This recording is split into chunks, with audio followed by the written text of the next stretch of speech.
Om Namo Bhagavate Vasudevaya. Om Namo Bhagavate Vasudevaya. Om, I bow to the Lord Vasudeva. Joy to you, friends.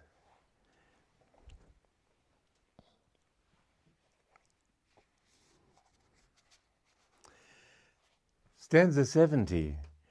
Contentment is his who, like the ocean, calmly absorbs into himself all the rivers of desire. One, on the contrary, whose desires trickle outwardly, as if from a pond, is soon drained of energy. The point that we need to understand is that every time we think that we're giving our finding joy in the world, our energy is going out toward that. And you will find that people who live in the senses are always drained of energy. They become old before their time. They have no power of enjoyment really in anything. They are like ponds that become little shallow marshes as all their energy of even relating to the world becomes drained from them.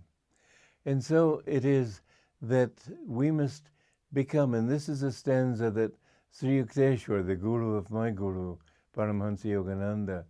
But Swami Sri Yukteswar often quoted this stanza, saying, "Be like the capacious ocean, which absorbs into itself all the rivers of desire."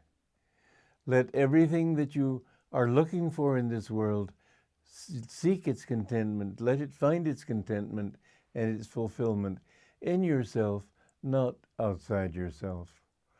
You know, one of the best reasons for living in society is looking at the way people live and looking attentively, not just meeting people and say, "Oh, hi, Joe," and "Hi, Bill," and "Hi, Jean." No, it's looking at how they've lived for years and seeing what is it doing for them. You will find that their consciousness becomes etched on their faces, and the older they become, the more clearly etched that consciousness is. So that our body, and especially our faces, are canvases on which we etch and paint our thoughts. When we see people who are dried up in old age, and even young people who seem sort of like parchments because they have no life inside them, surely it should teach us that what they're doing there's something wrong with it. When you have an opportunity to mix with spiritual people, when you have an opportunity to see them and see them in relaxed moments and see what makes them happy and see how even their humor is kindly, it's not unkindly, there's no bitterness in them. And when things don't go well for them, they say, "Well, it doesn't matter because I'm complete in myself." We're coming now to a time in our economy when the world is likely to be going through a period of great suffering. I mean, when jobs won't be available, when food is not available, when people are quite possibly starving. What will you do? But if you have peace in your mind, if you have peace in yourself, then even if you are starving, you just accept everything. And if you have to die, well, what does it matter? You can die peacefully. Don't cling to anything. Don't cling to your body. Don't cling to your job. Don't cling to your home, to your riches, to your bank account. All of this will be taken away from you. And the more you cling, the sooner it will be taken away and the worse a wrench it will be. But when you can learn to be completely content in yourself and all that you see outside, instead of wanting it, you just feel the bliss in yourself. The more you can do that, the more you will find that you have of that bliss.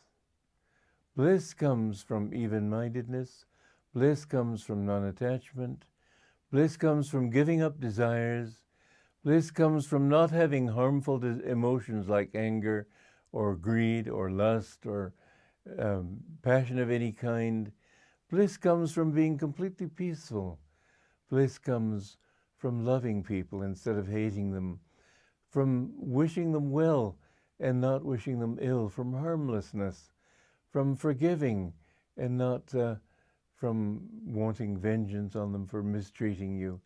Even if people mistreat you, if you can take it calmly, you can thank them because they've reminded you of who you really are and what you really want. And so you will find that in all life's experiences, whatever comes to you, it will remind you of that higher self. And it will be like a river feeding this lake until the lake becomes overflowing with bliss. But it will come to you only when you give up longing for the world, longing for human company, longing for human fulfillments, longing for all the things people long for. All they're really looking for is something that reminds them of that inner self. But once you attain God, you attain that which is changeless and yet ever new. This was a lovely addition that my Guru made to Shankara's definition of God, Satchidananda, ever existing, ever conscious, and my Guru added, ever new bliss.